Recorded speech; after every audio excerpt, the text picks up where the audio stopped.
Mithi, Mithi please আমার কথাটা শোনো। তুমি রোজ রোজ এভাবে চলে যাও, মানে একটু বেশি সময় নেব না। লাস্ট 1 বছর ধরে দেখছি তুমি রোজ আমাকে ফলো করো, এখানেই দাঁড়িয়ে থাকো। বাট আজকেই তো শেষ, তোমার যা বলার তুমি আজকেই বলবে। তোমায় আমার রোজ দেখতে মন চায়। যেদিন তোমায় দেখতে পাই না আমি সেদিন তোমায় খুব মিস করি। আমি তোমায় খুব ভালোবাসি মিঠি। এসব তুমি কি বলছো? তুমি আমার সম্পর্কে কিছুই জানো না। জানলে তুমি আমাকে ভালোবাসবে না। এমন কেন বলছো তুমি? আমার blood cancer last stage. Doctor বলেছে এই পৃথিবীতে আর আমার বেশি দিন আয়ু নেই।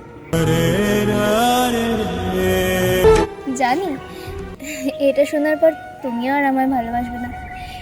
এর আগে অনেকেই আমাকে ভালোবাসার ইচ্ছা প্রকাশ করেছে, কিন্তু যেই এই কথাটা শুনেছে কেউ আর থাকেনি।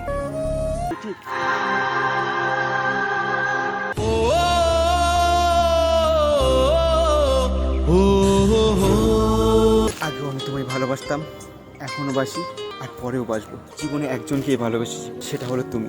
যদি কখনো তুমি আমার না হও তাহলে কখনোই কাউকে ভালোবাসবো না। তোমার স্মৃতি আগলে বেঁচে থাকবো, কিন্তু আমি তোমাকেই ভালোবাসবো।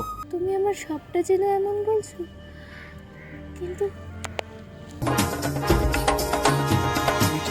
মিঠি, মিঠি, মিঠি, মিঠি, মিঠি,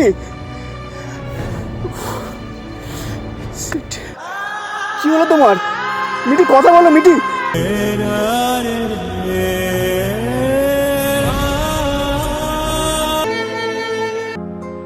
মিস্টার শুভমণ্ডল,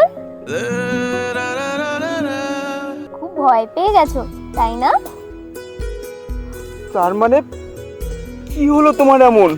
তুমি হঠাৎ এমন? কিচ্ছু হয়নি আমার। ওঠো ওঠো ওঠো। তুমি ইচ্ছে করে এমন করলে? হ্যাঁ কিন্তু কেন? আমি কত ভয় পেয়ে গেছিলাম তুমি জানো? হ্যাঁ দেখলাম তো। তোমার পুরো কাহিনীটাই বলি। আমার ব্লাড ক্যান্সার হয়নি, ওটা আমি তোমায় মিথ্যা কথা বলতেছিলাম। কেন?